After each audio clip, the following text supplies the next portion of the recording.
What's up guys, Dr. Cadle here.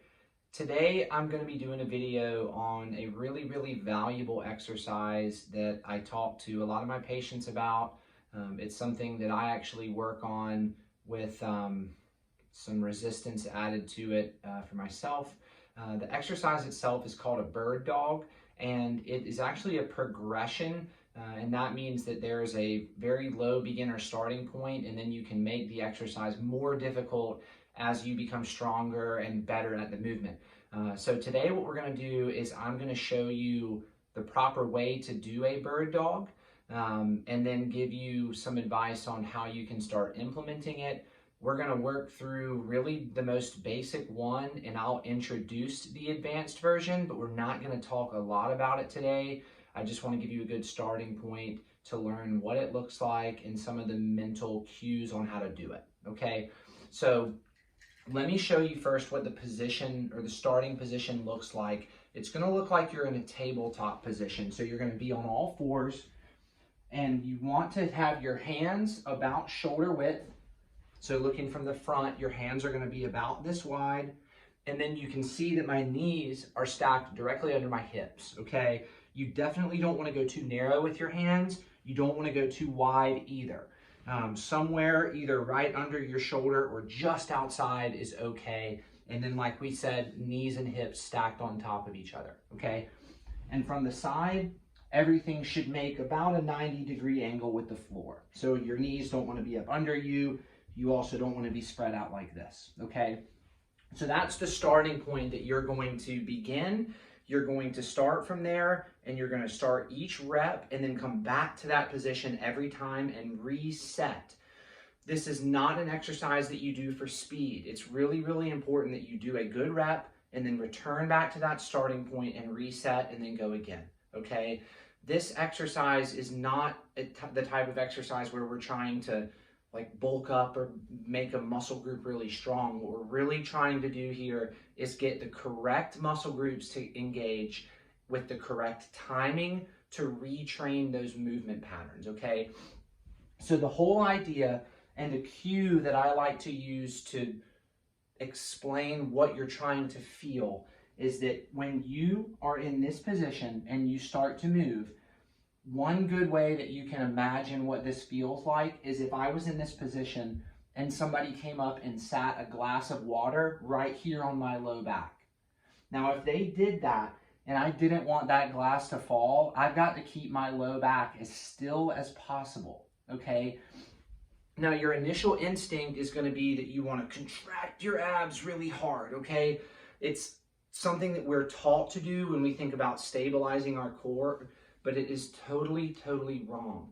Your abs, your six-pack abs, they're pretty and nice to look at if you're real lean, but they don't stabilize your low back. Your low back is stabilized by a bunch of different muscle groups that are very small, they're very internal, and most of the time they're controlled subconsciously. It's not a muscle that the average person is going to be able to just flex on command. The main group that we're talking about is the multifidi, which run intersegmentally between all the vertebrae. There's also erector spinae, and then some of the internal abdominal muscles. That's what we're firing with this exercise, and it's not something that you can consciously contract, okay?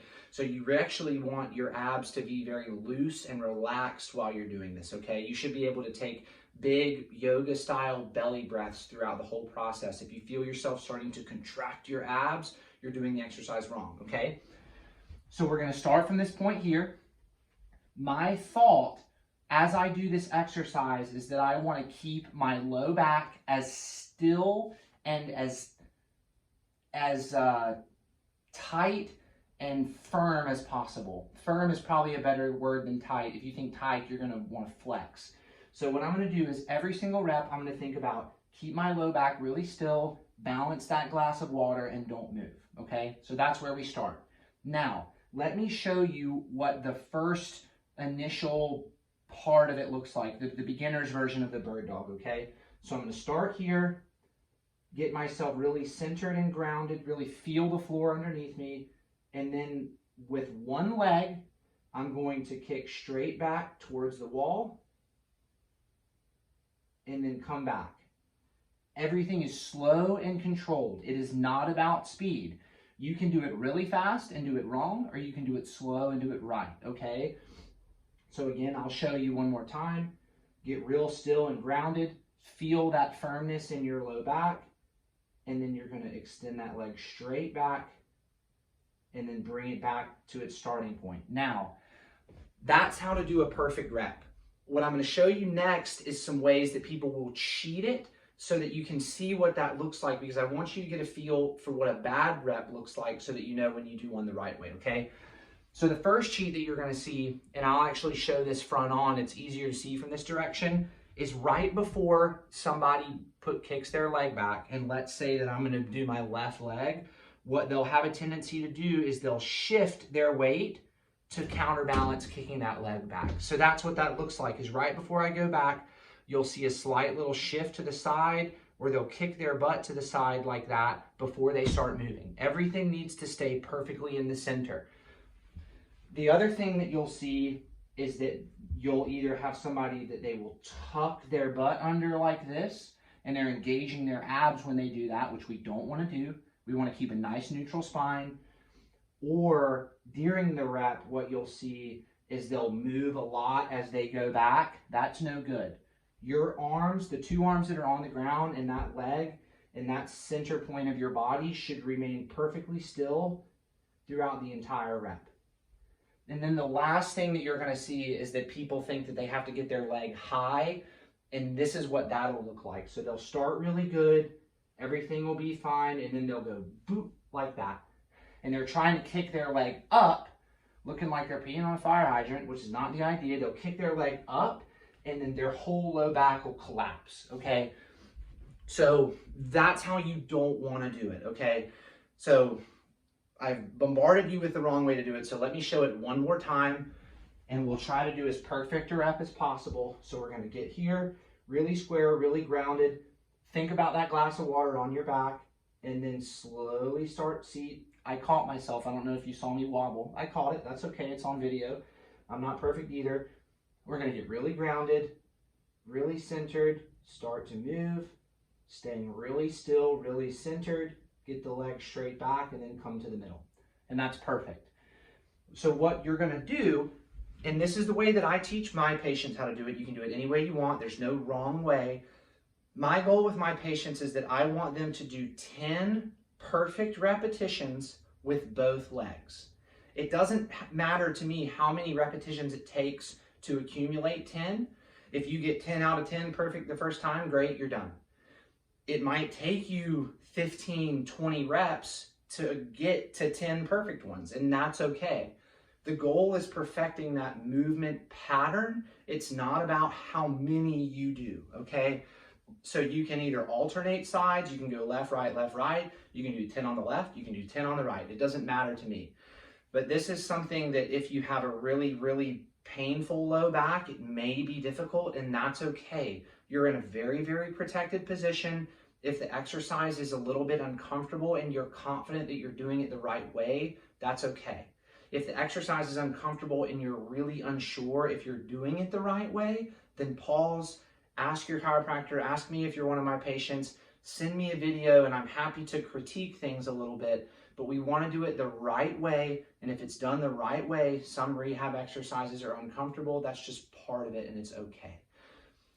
So now I'm going to show you a more advanced version, and this is something that I don't want you to try and move on to until you're really, really regularly able to knock out 10 perfect reps in a row, okay? Really, really consistently, you're having no issues and no pain. If you're getting 10 perfect reps but you still have pain, continue with the beginner level until you can confidently do it without pain, okay? So the difference between the beginner and the more advanced is that we're going to be adding an arm motion into it. So what you're going to do is as this leg goes back, so my left leg goes back, you're going to take your right arm and you're going to go out at a 45-degree angle like this, okay? The hand should come up probably to head level. So it's going to look like this, just doing the hand, just like this. It's out at a 45-degree angle and my thumb is up, okay? What you want to feel there is just a slight engagement of the muscles in the upper part of your back, okay? So again, just the arm movement on its own as I go up to the side there at a 45-degree angle and then back down. Now, when you string them together, this is what that looks like. And you'll see why it's exponentially more difficult than the beginner's version, okay? So we're going to take my breath, make sure that I'm really centered and stable, and then the arm and the leg are going to go out at the same time, and then back together. And you can even see me wobble a little bit. Having 2 points of contact on the ground is much, much more unstable than having 3, okay? So again, that's the beginner version. Showed you the advanced version at the end. It is an unbelievable exercise for anybody with low back problems. And soon I'm going to be posting a video of how you can add resistance to it. So if you're somebody like me that doesn't have any low back issues, you're an athlete, you've advanced beyond this kind of beginner and advanced progression of the bird dog, I'm going to show you how to add some resistance with bands, but that's going to be in a separate video, okay? If you have any questions about how to do this exercise, leave a comment, shoot me a message, and I'd be happy to answer it. We can critique technique. If you want to know whether or not it's appropriate for you, always ask, your chiropractor or me if you're one of my patients. Ask if it's appropriate. And like everything, there's going to be exceptions to every single rule and every single exercise, but this is most of the time a great exercise for most people, and we'll leave it at that. So again, this is the bird dog. I hope that you'll give it a shot and then let me know how it goes. Thanks, guys.